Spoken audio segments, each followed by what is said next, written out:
Apocalypse 16, 16.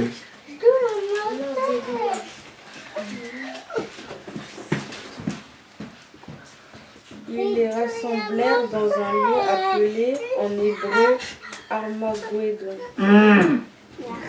Ils les rassemblèrent dans les lieux appelés en hébreu Armageddon. Ça, c'est Dieu lui-même. Que tout est consommé. Je suis l'alpha et l'oméga. On va se retrouver ensemble avec Jésus-Christ. Il rassemblait les disciples, les apôtres dans un lieu pour leur montrer que je suis le commencement et la fin de toutes choses. Et comme j'ai fini, je dois vous réunir ensemble. Et l'Armageddon, nous voyons, c'est un coup de l'Apocalypse. Un coup aussi, le retour de Christ. Dans l'Apocalypse, on verra ça. Ça, c'est les deuxièmes paroles que Christ a prononcées, qui témoignent qu'il est le commencement. Deuxième expression que Christ a dit, il est le commencement et la fin. L'Armageddon. Il a rassemblé des gens dans ces lieux. Dans le verset 17, il a ajouté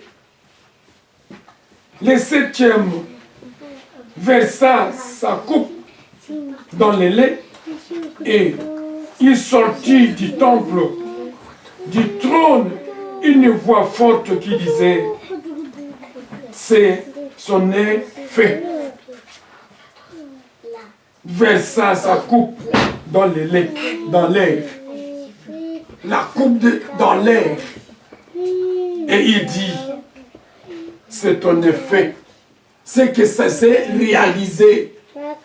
C'est Christ qui tient la coupe. C'est Christ qui tient la victoire. C'est Christ qui tient tout. Tout ce que nous demandons, tout ce que nous attendons, c'est entre les mains de l'Éternel. Alléluia. Amen. Troisième parole. À la consommation. Apocalypse 21, verset 6. À la consommation. Et il me dit, c'est fait. Je suis l'alpha et l'oméga, le commencement et la fin. À celui qui a soif, je donnerai de la source de l'eau de la vie gratuitement. La même phrase qu'il a dit encore dans l'autre Apocalypse. Troisième parole, je suis l'alpha et l'oméga. Celui qui a commencé ta vie, c'est Jésus-Christ. Celui qui terminera, qui mettra ta vie, la fin, c'est Christ lui-même. La fin de ta vie sur cette terre, c'est entre les mains du Seigneur. Ce n'est pas entre les mains d'un sorcier, de quelqu'un d'autre. Non, et n'acceptez pas de mourir avant. Il faut dire à Dieu, je voudrais voir des amis, fils et filles. Parce que c'est lui qui est l'alpha et l'oméga de ta vie. Ce n'est pas quelqu'un, ce n'est pas l'oncle, ce n'est pas une tante que c'est encore. La vie d'un homme appartient à l'Éternel. Le commencement de ta vie, c'est Jésus. La fin de ta vie, ça sera Jésus lui-même. Personne. Et c'est pourquoi il faut avoir la détermination et la foi en Dieu. Amen. Dieu est le dernier mot, Oméga. Dans Hébreux chapitre 12, verset 2, il est le dernier mot, Oméga.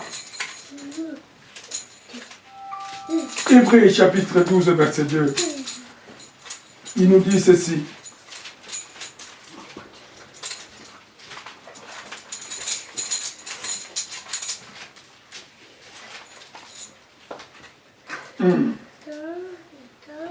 Ayons le regard sur Jésus. Un élément très important. Ayons le regard sur Jésus. On n'a pas dit ayons le regard sur l'oncle. Ayons le regard sur la tante. Ayons le regard sur tes frères, tes sœurs. Non. Mais ayons le regard sur Jésus.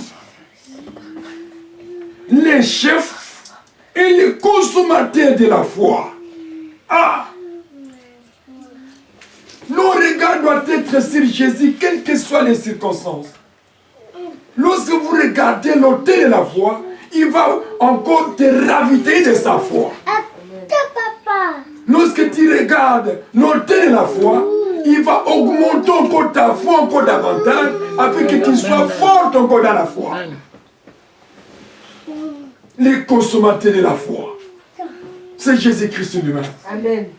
Il peut nous fortifier dans notre foi, d'une manière ou d'une autre.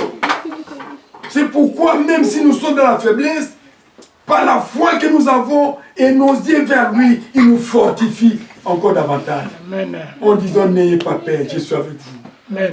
Les chefs et les consommateurs de la foi, qui, en vue de la joie qui lui a été réservée, a souffert la croix, méprisa l'ignominie et s'est assis à la droite du trône de Dieu. Malgré la joie qu'il avait, mais il a accepté de passer dans la souffrance pour maîtriser l'ignominie. L'ignominie qui t'envahissait, l'ignominie qui t'attaquait, l'ignominie qui te commandait, qui te terrorisait. Il a souffert à ta place. Quelqu'un qui a souffert à ta place, en tout cas, il faut être reconnaissant devant lui. Amen. Alléluia. Amen. Manque de reconnaissance vers Jésus, ça c'est un crime contre la sainteté de Dieu. Il a méprisé la souffrance que toi tu as. Il a pris cette souffrance, il a mis sur la croix. Ne tourmente plus, papa diacre. C'est fini pour toi. Laissez-les libres. Amen. Et nous sommes libres à travers la croix de Christ. La croix, c'est une prédication profonde que je peux faire même des conférences sur la croix. La croix, c'est la marmite spirituelle que tu as préparé des choses pour donner au peuple de Dieu. La croix, c'est là la clé où le diable était lié, confondu avec sa sagesse, avec son hypocrisie. La croix, c'est là où on a mis crucifié les sorciers, les magiciens, afin qu'ils soient impuissants devant les vrais chrétiens qui existent. Parce qu'un vrai chrétien, il marche comme Christ. Il raisonne comme Christ. Il parle comme Christ. Il a le modèle du Christ. La prédication de la croix, c'est une folie pour ceux qui périssent. Mais pour nous, c'est la vie. La croix. La croix, c'est la marmite de Dieu. La croix, c'est la réconciliation de Dieu avec les hommes, la réconciliation entre les hommes avec son prochain. Si quelqu'un ne passe pas par la croix, n'accepte pas la croix de Christ, alors il n'est pas un chrétien. On va prêcher un jour sur la croix. Alléluia. Amen. 9e point. Dieu a les premiers et les derniers mots si la récompense. Ah. La récompense. La récompense, c'est le résultat d'un homme après avoir fait un travail ou une activité. Nous voyons les fonctionnaires, ceux qui sont engagés, ont leur récompense, le salaire à la fin du mois.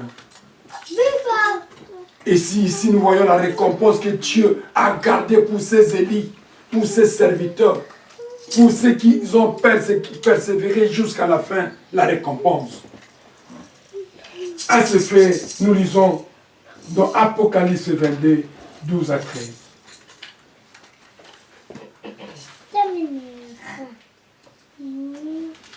Apocalypse 22, 12 à 13. Nous lisons. Voici, je viens bientôt, et ma rétribution est avec moi, pour rendre à chacun selon ce qui est son œuvre. Ça c'est doux. Je viens bientôt. Lorsque Christ dit je viens bientôt, il nous rassure de se préparer afin qu'il nous trouve dans de très bonnes conditions. Un patron de la société qui dit à ses serviteurs que je pars en voyage, mais je viens bientôt. Ça veut dire quoi? Il peut nous surprendre. Il n'a pas déterminé la date, le jour, ou l'année, où il fera combien de jours. Je voyage, je viens bientôt. Il nous laisse dans des points d'interrogation. Est-ce qu'il va faire une semaine? Il va faire un mois? Il va faire 3 jours? Il peut dire que je viens bientôt. Il fait 2 jours, il rentre. Et lorsque Christ dit je viens bientôt, c'est pour, au contraire, il est bon. Il nous prévient déjà que je viens bientôt pour rendre à chacun selon ses œuvres. Il nous prévient d'être propre, disponible à son attente. Alléluia. Amen. Il faut que lorsque Christ dit je viens bientôt, c'est que lorsque tu marches, parfois il va venir aujourd'hui, parfois vers 15h, parfois vers 18h, parfois vers 20h. En marchant ainsi, la crainte de l'Éternel sera dans votre vie. Et pour rendre à chacun selon ses œuvres. Une foi sans œuvre, c'est une foi morte. On doit voir les œuvres de la foi que Christ va nous rendre, nous récompenser. Dans le verset 13, je suis l'alpha et l'oméga, le premier et le dernier, le commencement et la fin. Il reprend la même phrase. Je viens bientôt, mais sache que, pour rendre à chacun selon ses œuvres, mais sache que je suis l'alpha et l'oméga. Le commencement du monde, c'est lui, et la fin du monde, c'est lui. J'avais dit paradoxalement le dimanche passé, nous voyons la nuée, en voyant d'une manière humaine, nous voyons comme si la nuée est descendue quelque part. Mais lorsque nous prenons l'avion, nous voyons la nuée suspendue, la nuée bleue et la nuée blanche. Et dans l'espace de l'heure, un boulevard terrible, incroyable et jamais vu. C'est pourquoi vous voyez les avions sillonner de gauche à droite. Et lorsque vous êtes entre la nuée blanche et la nuée bleue, tu ne sais pas où sommes-nous, dans quel pays nous sommes, sauf les pilotes qui connaissent pas la boussole. Et lorsque nous arrivons dans un pays, que nous voulons atterrir, les pilotes lui-même nous disent, serrez vos ceintures de sécurité, nous voulons maintenant descendre. Et on parle que nous sommes parfois en France, parfois en Italie, parfois en Allemagne. Et vous commencez à percer la nuée blanche. Quand la nuée blanche se compose comme des cailloux, ça perfore, ça déchire, secousse. Et dès que vous détruisez la nuée blanche, vous commencez à voir la forêt, les gens comme des coqs qui marchent, des maisonnettes comme des bicoques.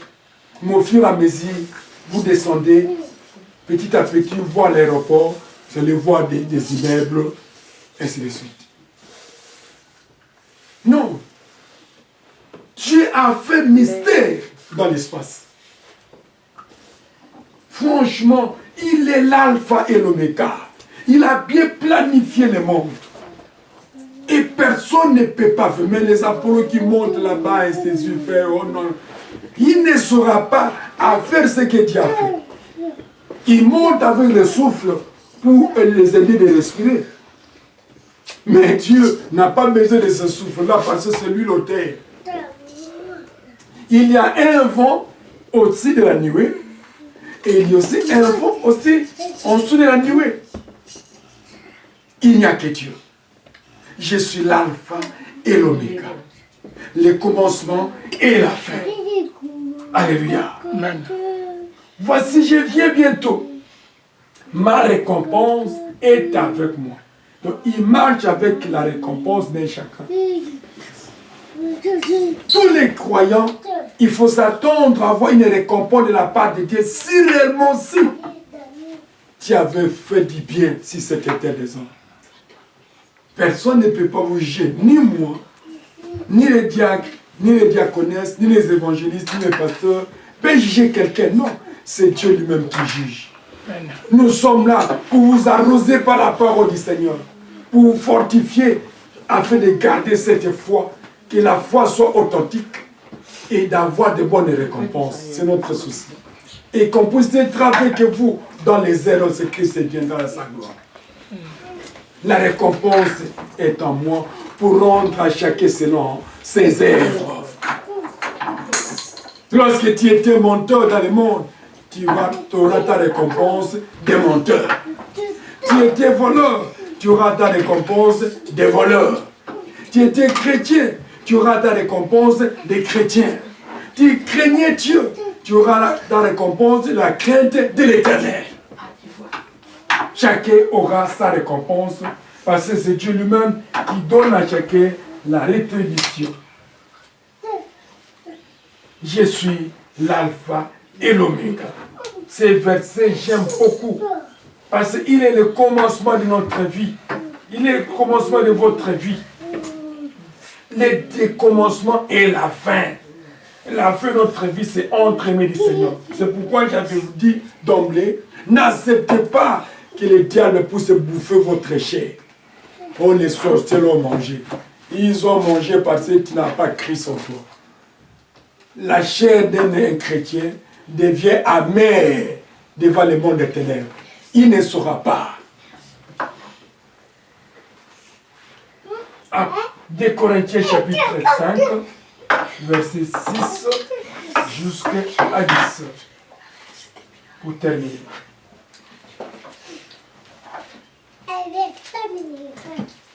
Des Corinthiens chapitre 5, verset 6 à 10. Nous lisons. Nous sommes donc toujours pleins de confiance. Ah! Nous sommes toujours pleins de confiance. Alléluia. Amen. Oh, ça c'est terrible.